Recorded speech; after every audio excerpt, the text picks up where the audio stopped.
Dear students, आज हम chapter start करने जा रहे हैं पीरियोडिक क्लासिफिकेशन ऑफ एलिमेंट्स। इस चैप्टर के अंदर हम स्टडी करेंगे need of classification and some type of classification, Dobereiner triads, Newland law of octave, Lothar Meyer, Mendeleev and modern periodic table, then nomenclature, और उसके बाद हम पीरियोडिक प्रॉपर्टीज के रिगार्डिंग डिस्कशन करेंगे। तो फर्स्ट हम कवर करने जा रहे हैं why do we need classification.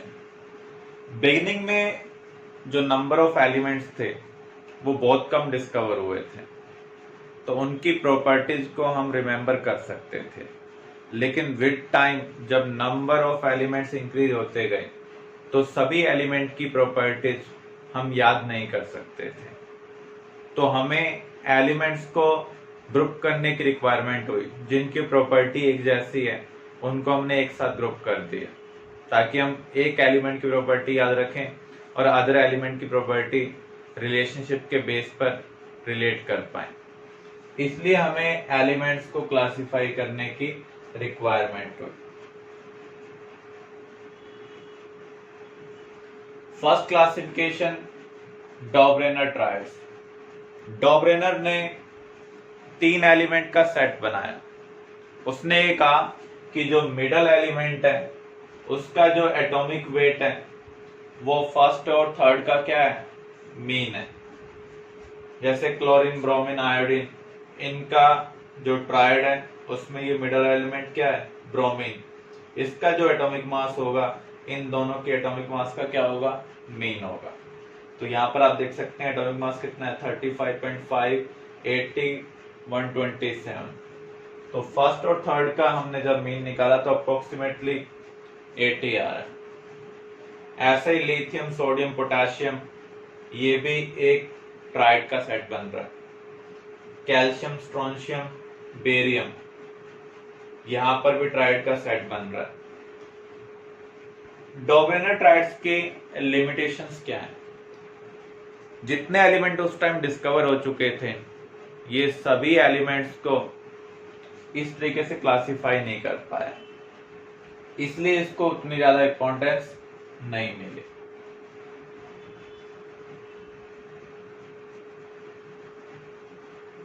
Next है Newland law of octave. Newland ने एलिमेंट्स को अरेंज किया on the basis of increasing atomic मास।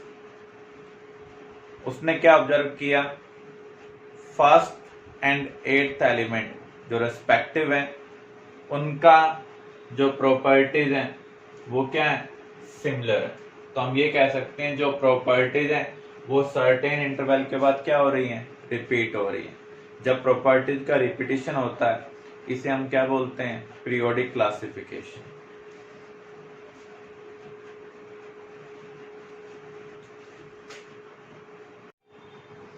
तो यहाँ पर एलिमेंट्स को हम इंक्रीजिंग एटॉमिक मास के बेस पर अरेंज कर रहे हैं। तो हम क्या ऑब्जर्व कर रहे हैं, फर्स्ट और 8th एलिमेंट की प्रॉपर्टीज क्या आ रही हैं, सेम आ रही हैं।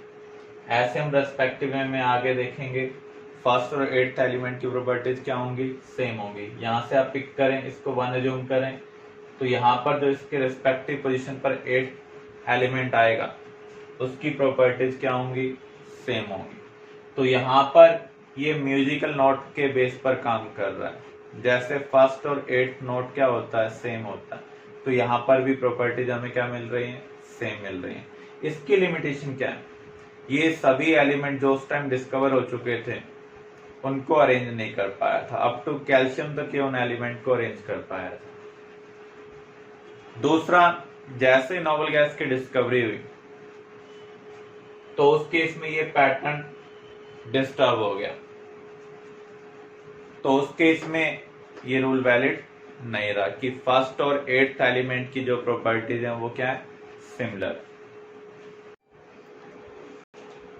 लोथरमेयर ने भी एलिमेंट्स को एटॉमिक मास के बेस पर अरेंज किया। उसने एक ग्राफ बनाया, atomic volume versus atomic weight.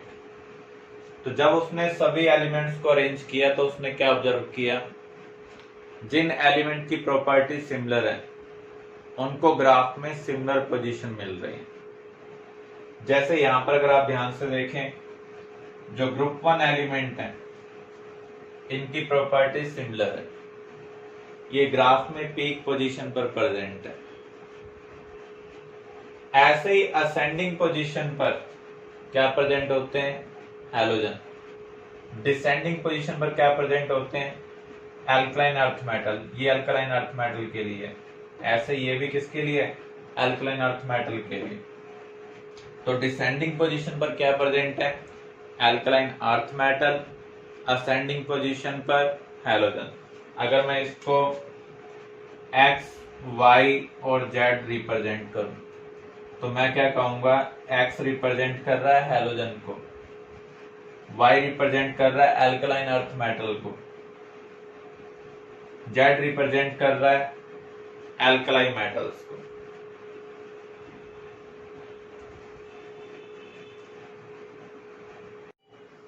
If elements A, B and Z occupy similar position in Lothermer curve, they will have similar properties. अभी हमने कर्व के रिगार्डिंग डिस्कशन किया, जो सिमिलर पोजीशन ऑक्युपाई करेंगे उनकी प्रॉपर्टीज भी क्या होंगी, सिमिलर होंगी। मेंडलीव क्लासिफिकेशन, मेंडलीव ने एलिमेंट्स को अरेंज किया on the basis of increasing atomic मास। जब उसने एटॉमिक मास के बेस पर एलिमेंट्स को इंक्रीज किया तो ऑब्जर्व क्या किया, एक सर्टेन इंटरवल के बाद एलिमेंट की प्रॉपर्टीज हमें क्या मिल रही हैं, सिमिलर मिल रही हैं। इसलिए हम मेंडलीव पीरियोडिक लॉ क्या कह सकते हैं, the chemical and physical properties of elements is periodic function of atomic mass.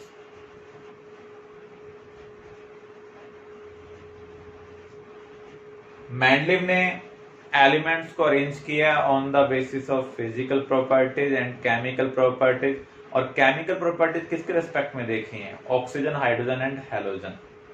तो इसके बेस पर इनको अरेंज किया है, जिनकी प्रॉपर्टीज सिमिलर हैं उनको सेम ग्रुप का पार्ट बनाया, लेफ्ट टू राइट मूव किया in order of increasing atomic मास।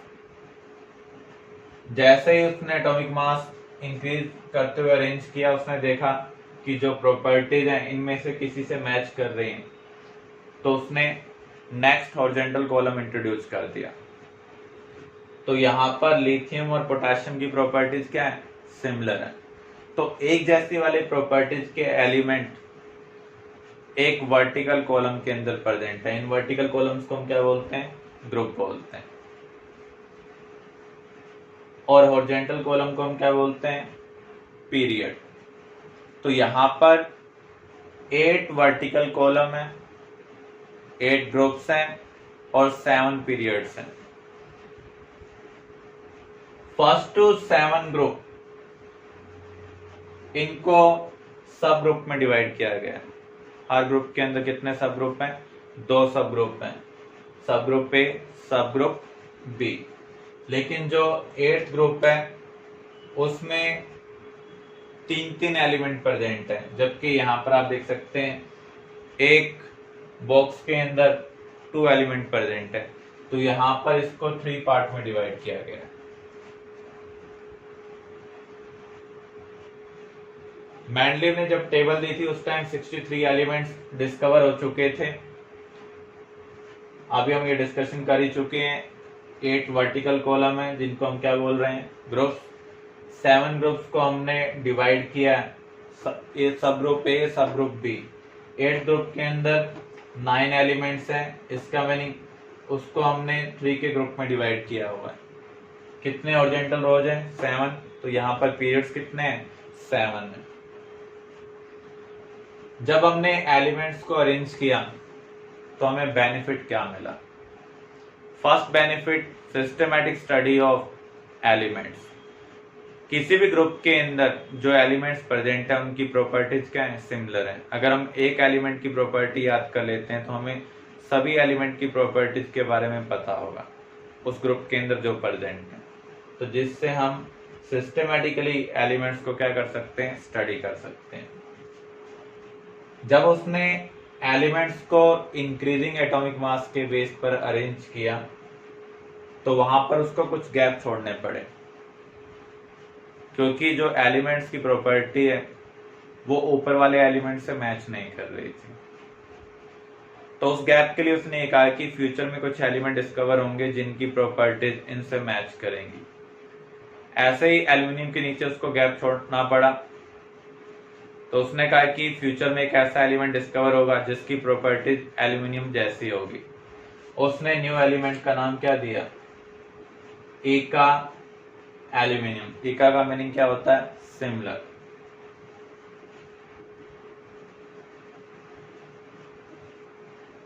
तो इसके बेस पर हम फ्यूचर में कुछ एलिमेंट डिस्कवर कर पाए, क्योंकि हमें पता था कि वहां पर कुछ ना कुछ एलिमेंट होना चाहिए।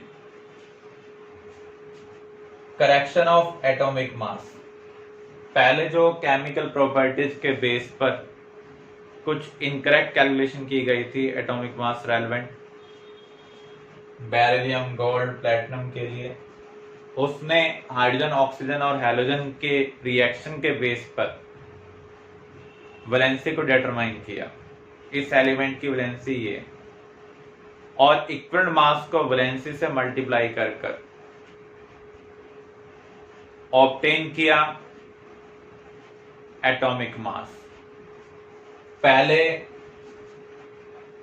जो बेरिलियम था उसका एटॉमिक मास उसने इनकरेक्टली कैलकुलेट किया हुआ था, लेकिन हैलोजन, हाइड्रोजन और ऑक्सीजन के रिएक्शन के बेस पर उसने वैलेंसी को करेक्टली डिटरमाइन किया और एटॉमिक मास में करेक्शन की, क्योंकि जो प्रॉपर्टीज थी वो पुरानी वैलेंसी के अकॉर्डिंग मैच नहीं कर रही थी।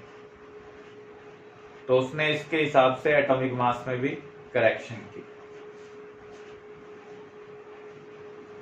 Defects of Mendeleev table. Hydrogen की प्रॉपर्टीज एल्कलाई मेटल और हैलोजन दोनों से मैच करती है, इसलिए इसकी पोजीशन को हम प्रॉपरली डिसाइड नहीं कर पाए। तो इसकी पोजीशन क्या है? एम्बिगुअस है। एक ग्रुप के अंदर जो एलिमेंट प्रेजेंट होते हैं उनकी प्रॉपर्टीज क्या होनी चाहिए? सिमिलर होनी चाहिए, लेकिन कुछ ऐसे पेयर भी उसने अरेंज कर दिए जिनकी प्रॉपर्टी सिमिलर नहीं थी, तो ये कुछ इरेगुलरिटीज है वहां पर। Position of isotope. जो मैंडली टेबल है वो इंक्रीजिंग एटॉमिक मास के बेस पर अरेंज की हुई है, जबकि आइसोटोप का एटॉमिक मास क्या होता है? डिफरेंट होता है। तो उसने एक एलिमेंट के लिए एक ही पोजीशन दी। एक एलिमेंट के मल्टीपल आइसोटोप एग्जिस्ट करते हैं, उनको उसने प्लेस प्रोवाइड नहीं किया।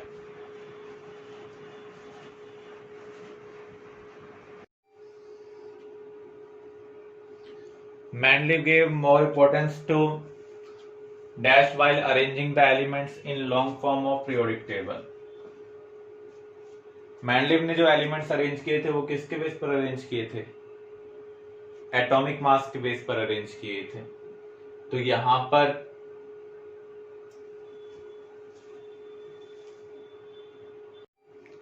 Mendeleev gave more importance to dash while arranging the elements in long form of periodic table.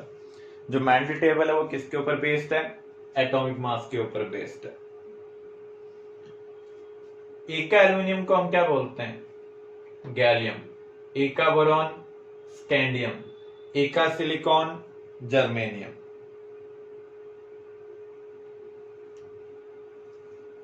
Next table है मॉडर्न पीरियोडिक टेबल। जो मॉडर्न पीरियोडिक टेबल है वो किसके ऊपर बेस्ड है? एटॉमिक नंबर के ऊपर बेस्ड है। तो हम यहां पर क्या कह सकते हैं? Physical and chemical properties are periodic function of atomic number of element. किसी भी एलिमेंट की जो फिजिकल और केमिकल प्रॉपर्टीज हैं वो किसका पीरियोडिक फंक्शन है? एटॉमिक नंबर का। ये कॉन्सेप्ट कैसे आया? हमने जब कैथोड रेज को स्ट्राइक किया मेटल सरफेस के ऊपर तो एक्सरे प्रोड्यूस हुई। तो जो एक्सरे प्रोड्यूस हो रही है उसकी फ्रीक्वेंसी एटॉमिक मास के ऊपर डिपेंड नहीं कर रही है, उसकी फ्रीक्वेंसी किसके ऊपर डिपेंड कर रही है? एटॉमिक नंबर के ऊपर डिपेंड कर रही है। हमने एटॉमिक स्ट्रक्चर में कवर किया था रूट ऑफ फ्रीक्वेंसी क्या है? A into Z minus B. तो जब आप मेटल प्लेट के ऊपर कैथोड रेज को बम्बार्ड करते हैं तो जो एक्सरे प्रोड्यूस हो रही है उसकी फ्रीक्वेंसी का रूट एटॉमिक नंबर के डायरेक्टली प्रोपोर्शनल है, एटॉमिक मास के ऊपर डिपेंड नहीं कर रहा है। तो इस ऑब्जर्वेशन के बेस पर हमने ये कहा the physical and chemical properties of elements are periodic function of their atomic numbers.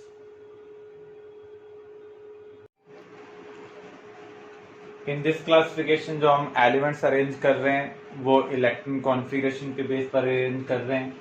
एक ग्रुप के अंदर वही एलिमेंट्स आएंगे जिनका आउटमोस्ट शेल कॉन्फ़िगरेशन क्या होगा, सेम होगा। जैसे हाइड्रोजन के लिए आप देखें कॉन्फ़िगरेशन क्या है 1s1, लिथियम 1s2 2s1, लेकिन हाइड्रोजन इस ग्रुप का पार्ट नहीं है, सिर्फ सिमिलरिटी ऑफ कॉन्फ़िगरेशन की वजह से इसको यहाँ पर प्लेस किया गया है। फिर भी हम हाइड्रोजन की पोजीशन अनोमलस मानते हैं, एम्बिगुअस मानते हैं, क्योंकि इसकी प्रॉपर्टी इनसे भी मैच कर रही है और इनसे भी मैच कर रही है। सिर्फ आउटरमोस्ट शेल कॉन्फ़िगरेशन के बेस पर इसको यहाँ प्लेस किया गया है, अदरवाइज इसकी पोजीशन क्या है, एम्बिगुअस है। इसको ग्रुप 1 एलिमेंट एज्यूम नहीं किया जाता, इसको हम अलग से स्टडी करते हैं। तो एक वर्टिकल कॉलम में जितने भी एलिमेंट आएंगे उन सब का आउटरमोस्ट शेल कॉन्फ़िगरेशन क्या होगा, सेम होगा। मॉडर्न टेबल को हमने 4 ब्लॉक के अंदर डिवाइड किया है।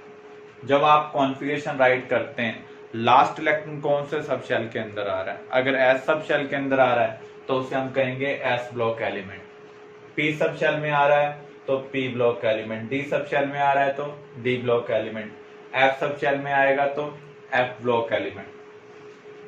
जैसे इनको हम देखें, इनका अगर आप कॉन्फ़िगरेशन लिखेंगे तो जो लास्ट इलेक्ट्रॉन है वो एस सब शेल के अंदर आ रहा है।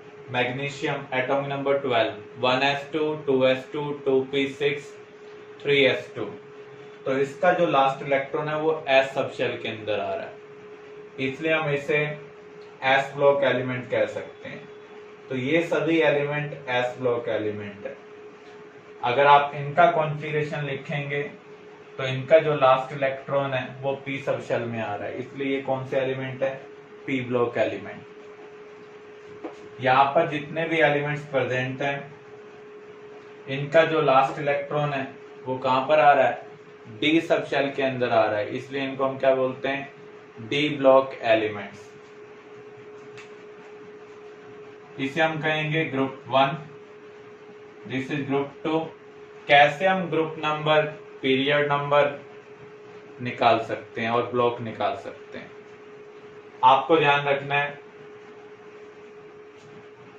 अगर last electron S sub shell में आएगा तो S block element, P sub shell में आ रहा है तो P block element, D sub shell में आ रहा है तो D block element, F sub shell में आ रहा है तो एफ ब्लॉक एलिमेंट। जब भी आप किसी का कॉन्फ़िगरेशन लिखते हैं जैसे 1s2 2s2 2p6 3s2, जो आगे आप नंबर लिख रहे हैं वो n है, तो n की जो सबसे बड़ी वैल्यू होगी वो क्या होगा, पीरियड नंबर होगा। जैसे हमें यहाँ पर मैग्नीशियम का ब्लॉक, पीरियड और ग्रुप नंबर निकालना है, तो यहाँ पर हम इसका कॉन्फ़िगरेशन राइट करते हैं 1s2 2s2 2p6 3s2। तो यहाँ पर जो लास्ट इलेक्ट्रॉन है वो कहां पर आ रहा है, एस सब शेल में, इसलिए ये एस ब्लॉक एलिमेंट है। पीरियड नंबर आप कैसे निकालेंगे, ये जो बिगिनिंग का नंबर है वो n है, n की जो सबसे बड़ी वैल्यू होती है वही पीरियड नंबर होता है। तो यहाँ पर n की जो लार्जेस्ट वैल्यू है वो क्या है, 3। तो मैग्नीशियम कौन से पीरियड में लाई कर रहा है, थर्ड पीरियड में लाई कर रहा है। ग्रुप नंबर हम कैसे निकालेंगे, अगर एस ब्लॉक एलिमेंट है तो ग्रुप नंबर होगा number of ns electron. n की जो मैक्सिमम वैल्यू है उसे हम n कहेंगे, उससे कम वाले को हम कहेंगे n-1, उससे कम वाले को हम क्या कहेंगे n-2। तो यहाँ पर मैग्नीशियम के केस में 3s के अंदर कितने इलेक्ट्रॉन प्रेजेंट हैं 2, तो मैग्नीशियम का जो ग्रुप नंबर होगा वो क्या होगा 2 होगा। अब हमें नाइट्रोजन का पीरियड, ग्रुप नंबर और ब्लॉक निकालना है। नाइट्रोजन का कॉन्फ़िगरेशन क्या है 1s2 2s2 2p3। तो यहाँ पर last electron p sub shell में आ रहा है, इसलिए ये p ब्लॉक एलिमेंट है। ये कौन सा एलिमेंट है p ब्लॉक एलिमेंट है। अब इसके बाद यहाँ पर पीरियड नंबर निकालना है। n की मैक्सिमम वैल्यू क्या है 2, तो ये कौन से पीरियड में लाई कर रहा है सेकंड पीरियड में। p ब्लॉक में हम ग्रुप कैसे निकालते हैं 10 plus ns electron plus np electron. तो यहां पर ns इलेक्ट्रॉन कितने हैं 2, np इलेक्ट्रॉन कितने हैं 3। तो नाइट्रोजन कौन से ग्रुप के अंदर लाई कर रहा है ग्रुप नंबर 15। तो जो ग्रुप नंबर निकालने का तरीका है वो अलग अलग ब्लॉक के लिए अलग अलग है। तो s ब्लॉक के लिए हम इस तरीके से निकाल सकते हैं, p ब्लॉक के लिए इस तरीके से निकाल सकते हैं। अब हमें डी ब्लॉक एलिमेंट के लिए देखना है कैसे हम पीरियड नंबर, ग्रुप नंबर निकाल सकते हैं। फॉर एग्जांपल हम आर्यन के लिए निकालना चाह रहे हैं, आर्यन का एटॉमिक नंबर है 26, तो इसका कॉन्फ़िगरेशन क्या होगा आर्गन 18 4s2 3d6। तो लास्ट इलेक्ट्रॉन हमने कहां पर फिल किया है डी सब शेल के अंदर फिल किया है, तो इसका मीनिंग ये कौन सा एलिमेंट है डी ब्लॉक एलिमेंट है। अब आपको ग्रुप नंबर निकालना है, तो ग्रुप नंबर हम कैसे निकाल सकते हैं डी ब्लॉक के लिए number of ns electron plus number of n-1 D electron. तो यहां पर ns इलेक्ट्रॉन कितने हैं 2, n-1 डी इलेक्ट्रॉन कितने हैं देखो n4 है तो 3 क्या होगा n-1 होगा। तो n-1 डी इलेक्ट्रॉन कितने हैं 6, तो इसका ग्रुप नंबर क्या है 8। अब आपको पीरियड निकालना है, n की जो मैक्सिमम वैल्यू होती है वही पीरियड नंबर होगा। यहाँ पर n की मैक्सिमम वैल्यू क्या है 4, तो यहाँ पर जो पीरियड नंबर है वो क्या है 4 है। तो इस तरीके से हम डी ब्लॉक के लिए निकाल सकते हैं। एफ ब्लॉक के लिए हमेशा ध्यान रखना है जो ग्रुप नंबर होता है वो क्या होता है 3 होता है। एफ ब्लॉक के लिए ग्रुप नंबर क्या होगा 3 होगा। जो पीरियड नंबर है वो आप इसी तरीके से निकालेंगे, कॉन्फ़िगरेशन राइट कर कर जो n की मैक्सिमम वैल्यू होगी वो क्या होगा पीरियड नंबर होगा। अब हम याद करेंगे कौन कौन से एलिमेंट एक ग्रुप के अंदर लाई करते हैं और किस सीक्वेंस में लाई करते हैं। ये याद करने की जरूरत क्या है, क्योंकि जब भी प्रॉपर्टीज रेलेवेंट क्वेश्चन आएगा तो उस केस में मोस्टली ग्रुप रेलेवेंट एलिमेंट आपको दिए होंगे, क्योंकि ग्रुप के अंदर जो आउटरमोस्ट शेल कॉन्फ़िगरेशन होता है वो क्या होता है सेम होता है, तो प्रॉपर्टीज भी क्या होंगी सिमिलर होंगी। तो उनसे रेलेवेंट जो भी क्वेश्चन आएंगे तो उसके लिए आपको एलिमेंट की पोजीशन के बारे में पता होना चाहिए। ग्रुप 1 एलिमेंट कौन कौन से हैं, इसको हम कैसे याद कर सकते हैं। ग्रुप 1 एलिमेंट है lithium, sodium, potassium, rubidium, caesium, francium. इसको हम याद कैसे करेंगे लीना की रब से फरियाद। और ग्रुप 1 एलिमेंट को हम क्या बोलते हैं alkali metals. Group 2 beryllium, magnesium, calcium, strontium, barium, radium. बेटा मांगे कार सेंट्रो, बाप राजी। और ग्रुप 2 एलिमेंट को हम क्या बोलते हैं एल्कलाइन अर्थ मेटल्स।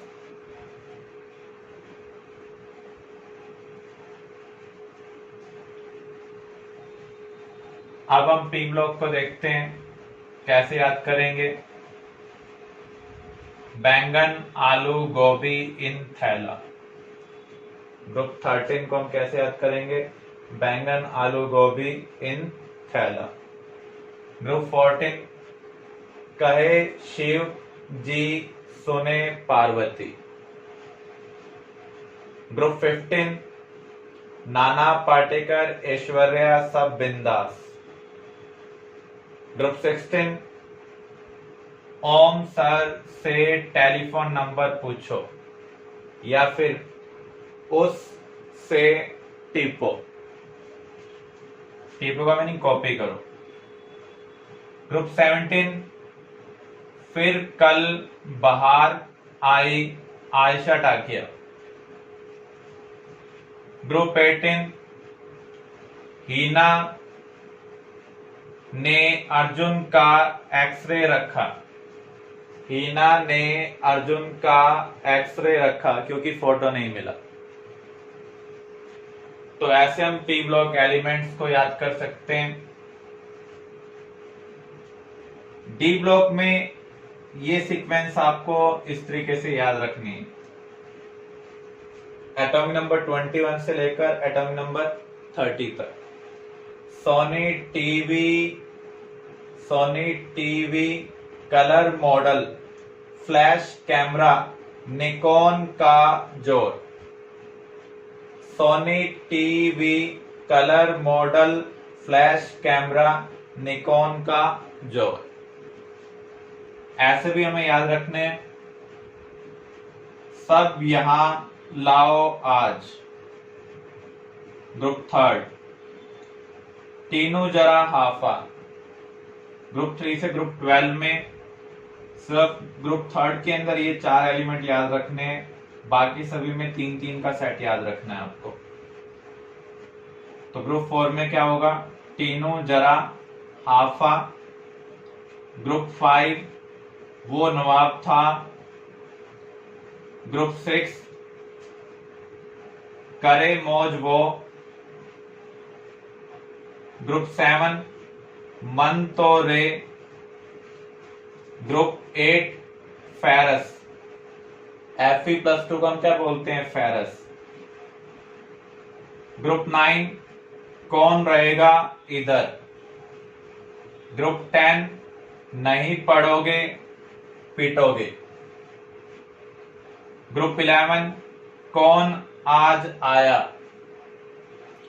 ग्रुप 12 जिंदगी कैडबरी होगी। तो इस तरीके से हम डी ब्लॉक एलिमेंट को याद कर सकते हैं। एफ ब्लॉक को हम 2 हॉरिजॉन्टल कॉलम में डिवाइड करते हैं। एक तो 4F सीरीज है जिसे हम क्या बोलते हैं? लेंथेनॉइड्स या लेंथेनाइड्स।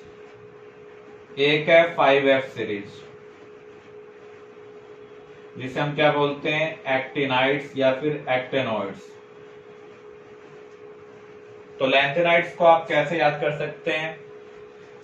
सीने पर नदियां प्रेम की समाई यूं थी गदगद तब दिल हुआ और तुम अब लौटी।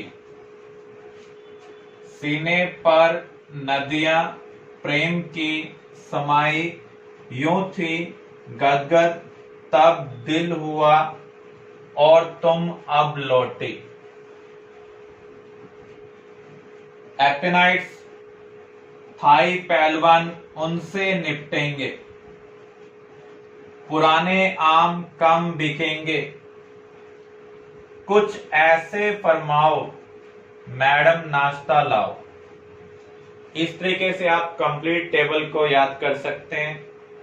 मोस्टली हम एस और पी ब्लॉक का यूज करते हैं, लेकिन कभी कभी इससे रेलेवेंट क्वेश्चन भी आ सकते हैं। तो ग्रुप 1 को हम क्या बोलते हैं? Alkali metals. ग्रुप 2 को एल्कलाइन अर्थ मेटल्स। इसको हम कहेंगे बोरॉन फैमिली। सिमिलर वे में ये कार्बन फैमिली है, ये नाइट्रोजन फैमिली है। नाइट्रोजन फैमिली का दूसरा नाम है निकोजन्स। निकोजेंस क्या होते हैं? जो सफोकेशन क्रिएट करते हैं। तो जो नाइट्रोजन फैमिली के मेंबर है या उनके जो कंपाउंड है, उनके एटमॉस्फेयर में हम सफोकेशन फेस करते हैं। जो टॉप मेंबर है हम उसी के बेस पर फैमिली का नाम लिख रहे हैं, तो इसे हम क्या कहेंगे? Oxygen family. ऑक्सीजन फैमिली का दूसरा नाम है चैल्कोजन। चैल्कोजन का मीनिंग क्या होता है? और फॉर्मिंग। नेचर में जो कंपाउंड फॉर्म है वो ऑक्साइड है, सल्फाइड है, किसी भी एलिमेंट के लिए मेन और वही है जिनसे हम एलिमेंट्स को इजीली ऑब्टेन कर सकते हैं। नेक्स्ट है हैलोजन फैमिली। फ्लोरीन और हैलोजन फैमिली। हीलियम वाला जो ग्रुप है उसे हम क्या बोलते हैं? Noble gases.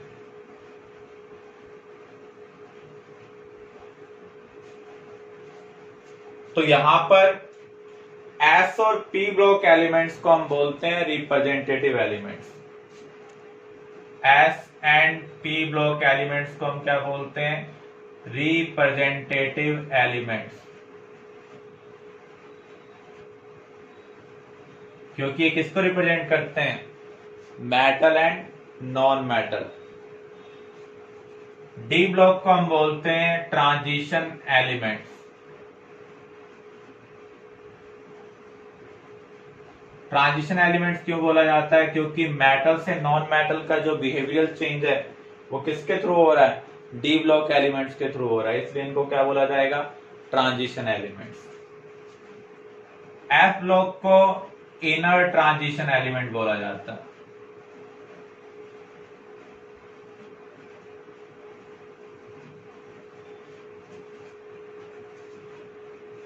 लैंथियम और हाफमेनियम के एटॉमिक नंबर में 14 का गैप है,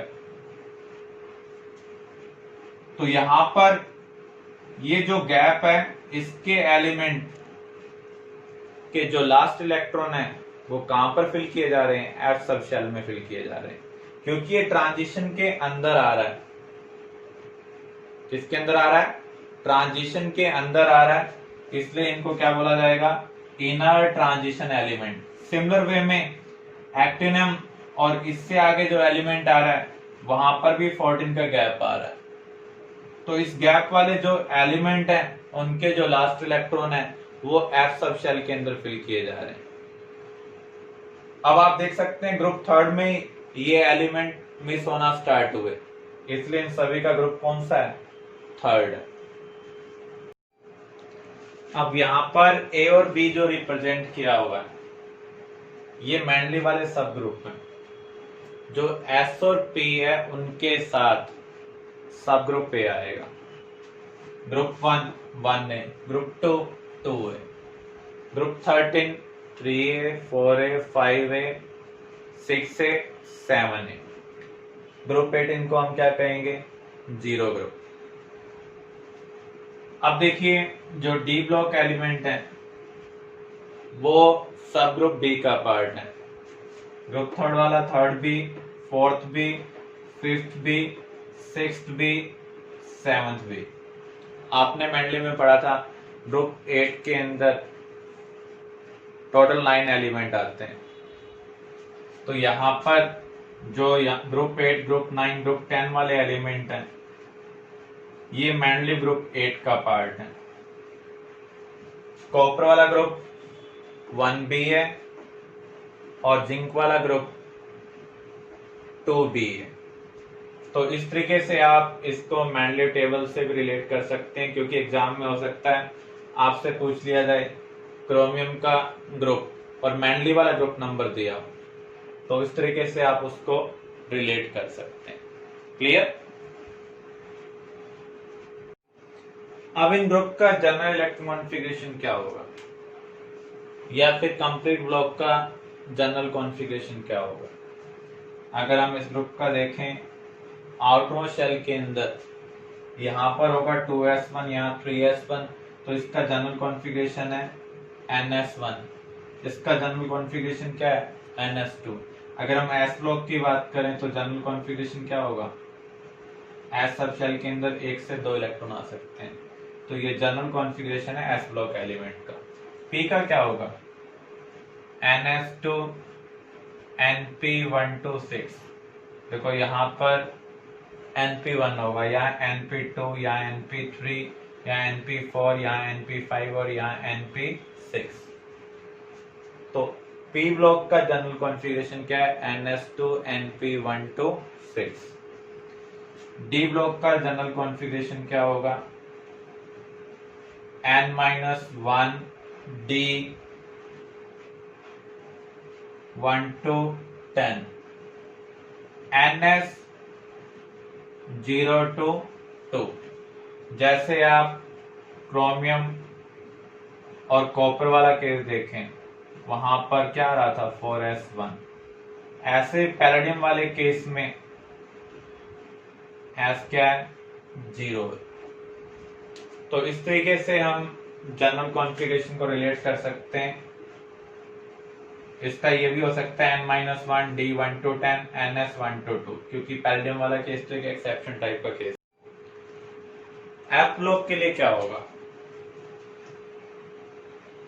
N-2 F 1 to 14 N-1 D 0 to 1 NS 2।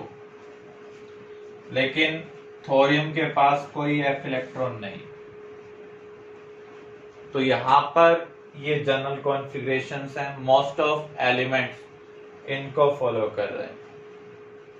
तो डी के लिए आप वैसे ये याद रख लें NS 1 to 2 है, क्योंकि पैलेडियम वाला केस क्या है? एक्सेप्शन केस है, just like thorium.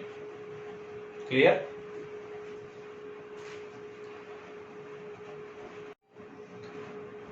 Merits of long form of periodic table.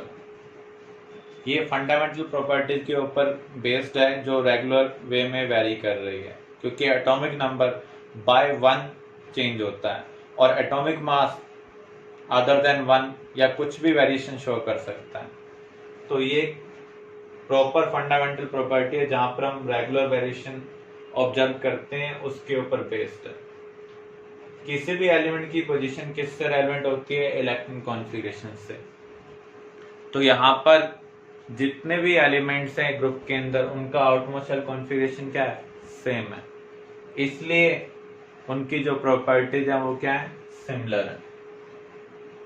इस अरेंजमेंट की वजह से जो एलिमेंट्स है जिनकी प्रॉपर्टीज ज्यादा मैच नहीं कर रही थी, वो क्या हो गए? सेपरेट हो गए। पहले वो सेम ग्रुप का पार्ट थे मैंडलीव टेबल में, अब वो सेम ग्रुप का पार्ट नहीं है। Defects of long form of periodic table. Hydrogen की पोजीशन अभी भी एम्बिगुअस है, क्योंकि उसकी जो प्रॉपर्टीज हैं वो एल्कलाई मेटल से भी मैच करती हैं और हैलोजन से भी मैच करती हैं। लैंथेनोड और एक्टिनाइड्स को हम मेन बॉडी में इंक्लूड नहीं कर पाए, उनको हमने सेपरेटली प्लेस किया, ये भी हमारे लिए प्रॉब्लम है। कॉन्फ़िगरेशन ऑफ हीलियम 1s2, इसको एस ब्लॉक का पार्ट होना चाहिए, लेकिन इसको केमिकल प्रॉपर्टीज के बेस पर, क्योंकि ये केमिकल रिएक्शन में पार्टिसिपेट नहीं कर रहा है, जबकि alkaline earth metal easily chemical reaction में पार्टिसिपेट करते हैं, तो उसकी वजह से इसको डिफरेंट ग्रुप के अंदर प्लेस किया गया है। जबकि हमारी अरेंजमेंट किसकी बेस पर है? कॉन्फ़िगरेशन के बेस पर। जिन एलिमेंट का एटॉमिक नंबर ग्रेटर देन 100 है, उनके लिए नेमिंग के रिगार्डिंग डिस्प्यूट चल रहे थे जब उनको डिस्कवर किया। एक साथ कई लोगों ने क्लेम कर दिया, कई कंट्री ने क्लेम कर दिया कि हमने पहले डिस्कवर किया। जब तक वो डिस्प्यूट सॉल्व नहीं हुए तब तक उनको आयुपैक नेमिंग दी गई। तो ग्रेटर देन 100 एटॉमिक नंबर के लिए आयुपैक नेमिंग हम कैसे असाइन कर सकते हैं? 0 to 9 तक हमने डिजिट के लिए नेम दिया, जैसे 0 के लिए क्या है? अनिल, 1 के लिए अन, 2 के लिए बाई, 3 के लिए ट्राई, 4 के लिए क्वाड, 5 के लिए पेंट, 6 के लिए हैक्स, 7 के लिए सेप्ट, 8 के लिए ऑक्ट, 9 के लिए ENN। अब देखो, मान लीजिए आपके पास 100 कोई एटॉमिक नंबर वाला दिया हो और आपसे कहा जाए इसका आयुपैक नेम क्या होगा। 1 के लिए आप क्या लिखेंगे, अन। 0 के लिए क्या लिखेंगे, नील। फिर 0 के लिए क्या लिखेंगे, नील। तो अन नील नील प्लस में आपको क्या करना है, IUN। तो इसका नेम क्या होगा, अन नील नील EM। तो यहां पर 115 के लिए क्या होगा, 1 के लिए अन, फिर 1 के लिए अन, 5 के लिए पेंट, और प्लस में आपको क्या करना है, EM। तो इस तरीके से आप तमिल नेम लिख सकते हैं, अन अन पेंटियम। क्लियर। तो यहां पर ये तमिल वे में आपको साउंड हो रहे हैं, इसलिए मैंने इसको तमिल नेम कहा है, अदरवाइज ये क्या है, आयुपैक नेम है।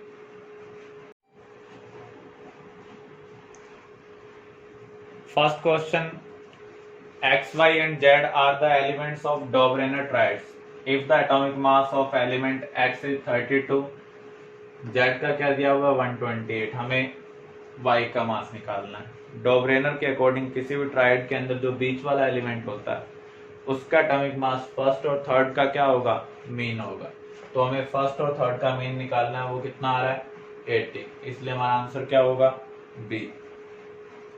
Newland law of octaves is applied to all the elements having atomic mass less than, ये कैल्शियम तक एप्लीकेबल था, और कैल्शियम का एटॉमिक मास कितना होता है, 40। Discovery of dash is responsible for failure of law of octave. जब noble gas की डिस्कवरी हो गई तो फर्स्ट और 8th एलिमेंट की प्रॉपर्टीज सेम नहीं रही, तो वो मेन रीजन था रिजेक्शन के लिए। Properties of element E are similar to that of element T if element T is present on ascending side of Lothermeyer graph. Where will you find element T? हमने लॉथरमेयर में study किया था, similar properties वाले element curve में similar position पर present होंगे। अगर ये असेंडिंग पोजीशन पर है तो ये भी कहां पर होना चाहिए, असेंडिंग पोजीशन पर ही होना चाहिए। How many elements were known when Mendeleev prepared his periodic table? 63 elements. The valence electron configuration of an element is, हमें ये आइडेंटिफाई करना है ये एलिमेंट किससे बिलोंग कर रहा है। तो जब भी हम किसी भी शेल के अंदर इलेक्ट्रॉन की फिलिंग करते हैं, सबसे पहले हम S को फिल करते हैं, उसके बाद F को, फिर D को, और उसके बाद P की टर्न आती है। F हमेशा N-2 फिल किया जाता है, मींस एंटी पेनल्टीमेट शेल में फिल किया जाता है, और D हमेशा N-1। अगर हम 7th पीरियड में फिलिंग कर रहे हैं तो 6D आएगा, तो उसे हम क्या बोलते हैं, पेनल्टीमेट शेल। तो D कहां पर प्रेजेंट होगा, पेनल्टीमेट शेल के अंदर। तो यहां पर 7S कंप्लीटली फिल्ड है, फिर किसकी टर्न आएगी, F की। F भी आप देख सकते हैं कंप्लीटली फिल्ड है। अगर ये F ब्लॉक एलिमेंट होता तो D के अंदर या तो 0 इलेक्ट्रॉन होने चाहिए था या फिर 1, लेकिन यहाँ पर D में उससे ज्यादा है। इसका मीनिंग ये D ब्लॉक का एलिमेंट हो सकता है। तो यहाँ पर D पार्शली फिल्ड है, 6D5 आपको दिया हुआ है, तो लास्ट इलेक्ट्रॉन कहां पर आ रहा है, D के अंदर आ रहा है, इसलिए D ब्लॉक एलिमेंट होगा। अब D ब्लॉक के अंदर कई ट्रांजिशन सीरीज हैं, 3D, 4D, 5D, 6D।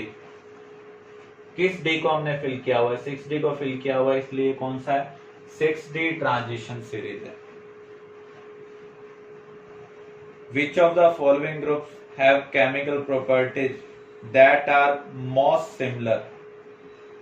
यहां पर आप देख सकते हैं ये जो एलिमेंट्स हैं एक ग्रुप के मेंबर नहीं है। ऑक्सीजन सल्फर तो एक ग्रुप के मेंबर है, लेकिन जो नाइट्रोजन है वो डिफरेंट ग्रुप का member.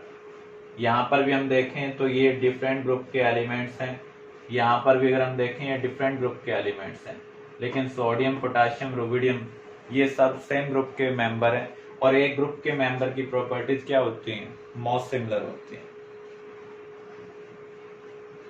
In which orbital does the differentiating electron enters in case of inner transition element.